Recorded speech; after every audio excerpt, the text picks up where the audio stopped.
Hi everyone, welcome to a Study World classes. So friends BPSC TRE 3 से related latest update आ रहा है, उसको हम लोग डिटेल में समझने वाले हैं। बताया ये जा रहा है कि टीआरई 4 से जो है सीटेड वाले अभ्यर्थी बाहर कर दिए जाएंगे। जी हाँ, इसको लेकर अपडेट है। काउंसलिंग में जो है, जो आपका टीआरई 3 की काउंसलिंग हो रही है, उसमें जो है बताया जा रहा है कि टीजीटी वाले जो अभ्यर्थी हैं उनको बाहर किया जा रहा है। किस वजह से जो है अभ्यर्थी बाहर हो रहे हैं वो भी हम लोग समझेंगे। साथ ही जो है गेस्ट टीचरों का जो रिजल्ट है वो जारी होने वाला है। कौन से दिन आपको रिजल्ट देखने को मिलेगा, इसको लेकर भी अपडेट है।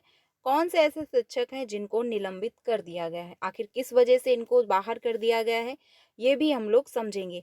तो वीडियो काफ़ी ज़्यादा इंपॉर्टेंट होने वाली है। सारी इंफॉर्मेशन डिटेल में समझ लेते हैं, वीडियो में लास्ट तक बने रहिएगा। सबसे पहले यहाँ पर आप देख सकते हैं फ्रेंड्स, एक नोटिस जारी हुआ है जिसमें बताया गया है कि जो है समस्तीपुर से नोटिस जारी हुई है।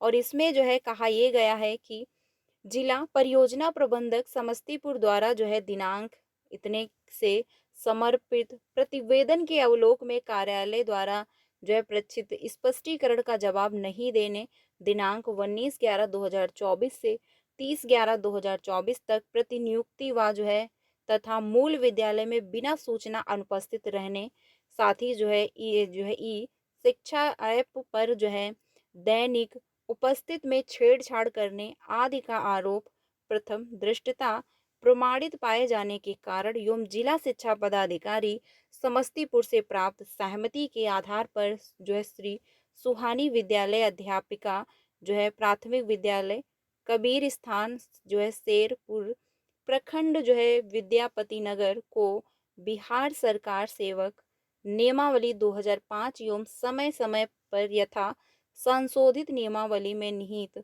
प्रावधान के तहत तत्काल जो है प्रभाव से निलंबित करते हुए विभागीय कार्यवाही के अधीन किया जाता है। देखिए, जो ये शिक्षिका थी इनको बाहर कर दिया गया है। इनका रीज़न ये रहा कि ये टाइम से विद्यालय नहीं पहुंच रही थी और साथ ही जो ऑनलाइन जो है प्रेजेंटी लगती है उसमें भी इन्होंने छेड़छाड़ किया, यानी कि ये विद्यालय नहीं गई, उस वहाँ पर उन्होंने प्रेजेंटी लगाई हुई है। जब इसकी शिकायत हुई और जब जांच की गई तो बिल्कुल ऑथेंटिक पाया गया, इस वजह से निलंबित कर दी गई हैं। ठीक है, यानी कि शिक्षिका को बाहर कर दिया गया है। और ये नोटिस जो है यहाँ पर देख सकते हो जारी हो चुकी है। और ये नोटिस जारी हुई है 31/1/2025 को, यानी 31 जनवरी को ये नोटिस जारी हुई है और इनको बाहर कर दिया गया है। समस्तीपुर जिले से है।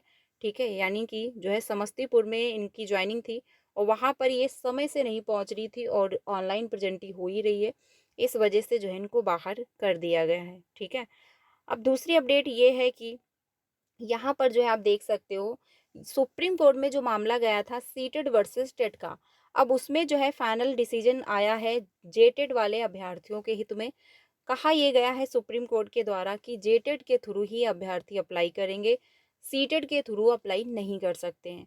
ठीक है, ये जो है उसमें कहा गया है, सुप्रीम कोर्ट के द्वारा बताया गया है। और सुप्रीम कोर्ट का जो डिसीजन आया है उसमें ये सुप्रीम कोर्ट ने कहा है कि सीटेड राज्य सरकार डिसाइड कर सकती है कि हम शिक्षक भर्ती में सीटेड के थ्रू जो है फॉर्म अप्लाई करवाएंगे या फिर टेट के थ्रू। और बहुत सारे जो है अभ्यर्थियों के अब ये कमेंट है कि क्या सीटेट की अनिवार्यता रद्द कर दी गई है। तो देखिए, सीटेट अनवैलिड नहीं किया गया है, लेकिन ये कहा गया है कि राज्य सरकार तय करेगी कि हमको अपनी शिक्षक भर्ती में जो है टेट के थ्रू अप्लाई करवाना है या फिर सीटेट के थ्रू। तो झारखंड में जो सहायक शिक्षक की नियुक्तियां होनी है उसमें जेटेड वाले अभ्यर्थी अप्लाई कर पाएंगे, सीटेड वालों को बाहर कर दिया गया है। अब अगर बात की जाए बीपीएससी में, क्योंकि बीपीएससी में जो फॉर्म अप्लाई होते हैं वो सीटेट के थ्रू भी होते हैं और साथ ही एसटेट के थ्रू भी अप्लाई करते हैं अभ्यर्थी। तो अब कुछ अभ्यर्थियों के कमेंट है कि क्या बीपीएससी टीआरई 4 में सीटेड वाले अभ्यर्थी नहीं अप्लाई कर पाएंगे। तो देखिए, इसको लेकर अभी कोई ऑफिशियल नोटिस नहीं है और सुप्रीम कोर्ट ने ये फाइनल डिसीजन दिया हुआ है कि जो है जो राज्य सरकार है वो निर्धारित कर सकती है योग्यता को। वो अगर चाहे तो सीटेट के थ्रू फॉर्म अप्लाई करवा सकती है या फिर टेट के थ्रू। तो अब ये डिपेंड करता है आयोग पर कि आयोग क्या करना चाहता है। आयोग के द्वारा भी कोई ऑफिशियल नोटिस नहीं है और अगर आपको कहीं से इंफॉर्मेशन दी जा रही है तो फिलहाल के लिए अभी वो ऑथेंटिक नहीं है, क्योंकि अभी नोटिस आयोग के द्वारा जारी नहीं हुई है। उम्मीद यही है कि सीटेट के थ्रू ही फॉर्म अप्लाई किए जाएंगे। जैसे कि अब बिहार है तो बिहार में सीटेट वैलिड है, अगर यूपी में भर्ती आती है तो यूपी में सीटेट वैलिड है। और ऐसे ही अगर देखा जाए राजस्थान, अब राजस्थान में सीटेट वैलिड नहीं है, वहाँ के लिए आपको रीट का एग्ज़ाम क्वालिफाई करना होता है, फिर आप वहाँ पे शिक्षक बन सकते हो। तो ये राज्य सरकार पर डिपेंड करता है कि वो टेट के थ्रू या फिर सीटेट के थ्रू भर्ती करा रहे हैं। तो फिलहाल बिहार में अभी जो है सीटेट के थ्रू ही फॉर्म अप्लाई हो रहे हैं। अब ये टीआरई 4 में अगर किसी भी प्रकार का कोई बदलाव हो जाता है तो उससे रिलेटेड जो भी अपडेट आएगी आपको इन्फॉर्म ज़रूर किया जाएगा। लेकिन एक ये जो सीटेट का एग्ज़ाम है, अगर आप सीटेट क्वालिफाई करते हैं तो आपके पास मौके ज़्यादा मिलेंगे। देखिए, अगर आपने जेटेट क्वालिफाई किया तो आप सिर्फ जो है झारखंड में शिक्षक बन सकते हैं, लेकिन अगर आपने सीटेट क्वालिफाई कर रखा है तो आप किसी भी स्टेट में जा सकते हो जहाँ पर सीटेट वैलिड है। तो इसी वजह से सीटेट की तैयारी करिए, सीटेट क्वालिफाई होगा तो आप कहीं भी किसी भी स्टेट में अप्लाई कर सकते हो जहाँ पर सीटेट वैलिड माना जाता है, ठीक है। बाकी सीटेट की जो योग्यता है वो रद्द नहीं हुई है, ये भी आप लोग ध्यान रखिएगा। अब दूसरी अपडेट ये है फ्रेंड्स, यहाँ पर आप देख सकते हैं काउंसलिंग जो है चल रही है, आप जानते हैं। और काउंसलिंग के दौरान काफ़ी ज़्यादा अभ्यर्थियों को बाहर किया जा रहा है। पहले इसके मुद्दा उठा था सीटेड वाला कि सीटेड में 82 नंबर है, इस वजह से क्वालिफाई नहीं है और उनको बाहर किया जा रहा था। अब दूसरा अपडेट ये बताया जा रहा है कि समस्तीपुर में टीआरई 3 की काउंसलिंग में जो है भारी परेशानी, यानी समस्तीपुर में जो काउंसलिंग हो रही है उसमें जो है टीजीटी के जो अभ्यर्थी हैं उन पर डाउट किया जा रहा है कि आप जो है फर्जी हैं और फर्जी प्रमाण पत्र दिखा रहे हैं। ऐसे में अभ्यर्थी परेशान हैं, क्योंकि रीज़न ये है कि अगर इन लोगों की काउंसलिंग नहीं हुई तो ये बाहर हो जाएंगे। इनका सिलेक्शन होने के बावजूद भी, यानी अगर मेरिट लिस्ट में इनका नाम भी आया है और अगर इनकी काउंसलिंग नहीं होगी तो ये बाहर कर दिए जाएंगे। अब ये डॉक्यूमेंट तो अभ्यर्थी दिखा रहे हैं, लेकिन जो वहाँ के कर्मी हैं उनको जो है लग रहा है कि ये फर्जी है। इस वजह से जो है वो अभ्यर्थी जो है वो परेशान है। अभ्यर्थियों का कहना है कि सर्टिफिकेट अपलोड होने के बाद भी जो है किया जा रहा है डाउटफुल। देखिए, जो बीपीएससी की ऑफिशियल वेबसाइट है उस पर जो है सर्टिफिकेट वगैरह जो है सारे डॉक्यूमेंट अपलोड किए जाते हैं। और जो है बता अभ्यर्थी ये कह रहे हैं कि सर्टिफिकेट जो है अपलोड होने के बावजूद भी जो है जो वहाँ के कर्मी हैं वो डाउट कर रहे हैं। कर्मी मांग रहे हैं बीपीएससी से वाटर मार्क लगे मार्कशीट, यानी बीपीएससी के जो कर्मी हैं जो वहाँ पर डॉक्यूमेंट वेरिफिकेशन कर रहे हैं, अब उनका कहना ये है कि जो बीपीएससी की मार्कशीट है आपकी उस पर वाटर मार्क लगा हुआ होना चाहिए, वही यहाँ पर सबमिट होगी। ग्रेजुएशन के मार्कशीट की मांग की जा रही है। अधिकारियों से शिकायत के बाद भी नहीं हो रही है सुनवाई। देखिए, अभ्यर्थी इसकी शिकायत भी कर रहे हैं, लेकिन उसके बावजूद जो है कोई सुनवाई नहीं हो रही है। तो इसका एक ही मतलब है कि जो है अगर सुनवाई नहीं होगी और डॉक्यूमेंट अगर वेरिफिकेशन में ये बाहर हो जाते हैं तो इनको हमेशा के, यानी ये बीपीएससी टीआरई 3 से बाहर हो जाएंगे, ठीक है।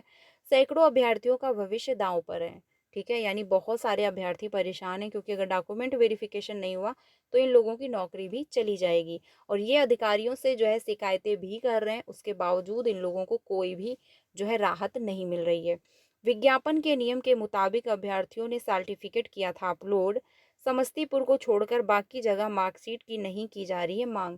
यानी जो समस्तीपुर है यहाँ पर जो है मार्कशीट की मांग की जा रही है और ये कहा जा रहा है कि उस पर वाटर मार्क लगा हुआ होना चाहिए, ठीक है। बाकी जो अदर जो सेंटर है वहाँ पर ये मांग नहीं की जा रही है। तो देखा जाए हर एक सेंटर पर कोई ना कोई जो है प्रॉब्लम रही है। कुछ ऐसे सेंटर थे जहाँ पर सीटेड में अगर आपके 82 थे तो आप बाहर किए जा रहे थे, उसमें भी अभ्यर्थी काफ़ी परेशान थे और कुछ अभ्यर्थियों को बाहर भी किया जा रहा था। तो फाइनली वो मामला सॉल्व हुआ। अब ये जो है सर्टिफिकेट का मामला आ रहा है कि अभ्यर्थी जो है परेशान है, क्योंकि अब ये मांग कर रहे हैं कि जो है मार्कशीट जो आपकी है उस पर वाटर मार्क लगा हुआ होना चाहिए। अब ये जो है इसकी वजह से अगर अभ्यर्थियों की डॉक्यूमेंट वेरिफिकेशन नहीं हुआ और वो बाहर हो जाएंगे तो समस्या होगी। शिक्षा विभाग मुख्यालय को पूरे मामले पर दी जा रही है जानकारी, यानी शिक्षा विभाग जो है मुख्यालय को इस मामले पर पूरी जानकारी दी गई है। अब देखना ये है कि अभ्यर्थियों के लिए आयोग क्या काम करते हैं, क्या कदम उठाते हैं। जो भी अपडेट आएगा आपको इन्फॉर्म किया जाएगा। वीडियो जो है ज़्यादा से ज़्यादा शेयर करिएगा, जिससे ये अभ्यर्थियों को जो है कोई हेल्प मिल पाए, क्योंकि फाइनली अगर इन लोगों की सर्टिफिकेट यानी डॉक्यूमेंट वेरिफिकेशन नहीं होता है तो इन लोगों को बाहर कर दिया जाएगा, ठीक है। अगर फर्जी सर्टिफिकेट होता या फिर फर्जी कोई डॉक्यूमेंट होते तो अगर बाहर किया जा रहा होता तो समझ में आता है, लेकिन ओरिजिनल डॉक्यूमेंट है, सब कुछ अच्छा है, सारे डॉक्यूमेंट कंप्लीट हैं और अगर उसके बावजूद इन लोगों को बाहर किया जा रहा है तो समस्या की ये बात है। बाकी टीआरई 4 में अगर बात की जाए तो सीटेट की वजह से आप बाहर होंगे या फिर नहीं, ये डिपेंड करता है राज्य सरकार पर। जो भी बीपीएससी के द्वारा ऑफिशियल नोटिस आएगी आपको ज़रूर इन्फॉर्म कर दिया जाएगा। तो फिलहाल के लिए ये अपडेट है, बाकी अगर कोई ऑफिशियली अपडेट आता है तो आपको इन्फॉर्म किया जाएगा। आप लोग अपनी सीटेट की तैयारी करते रहें, क्योंकि अगर आपका सीटेट क्वालिफाई है तो कहीं भी किसी भी स्टेट में आप अप्लाई कर सकते हैं। टेट अगर आप क्वालिफाई करते हैं तो आप अपने ही राज्य में अप्लाई कर पाएंगे। बाकी अगर आपका सीटेट क्वालिफाई है तो किसी भी स्टेट में आप जा सकते हो, किसी भी स्टेट में आप जो है शिक्षक बन सकते हो। तो अभी तो बीपीएससी में जो था सीटेट के थ्रू ही बहुत सारे अभ्यर्थियों का चयन हुआ, चाहे वो टीआरई 1 हो, टीआरई 2 हो या फिर टीआरई 3 रहा हो। अब टीआरई 4 में क्या रूल होते हैं, जो भी रूल फॉलो किए जाएंगे आपको इन्फॉर्म किया जाएगा। सीटेट की क्लासेस कंटिन्यू हैं। अगर आप सीटेट की प्रिपरेशन करना चाहते हो तो 3 बजे और 5 बजे मेरे साथ ज्वाइन हो सकते हो, जहाँ पर हम लोग पेपर 1 एंड पेपर 2 दोनों की तैयारी कर रहे हैं। वीडियो अच्छी लगी तो लाइक करिएगा। कोई भी अपडेट आता है तो आपको इन्फॉर्म ज़रूर किया जाएगा। मिलते हैं नेक्स्ट वीडियो में। Thank you.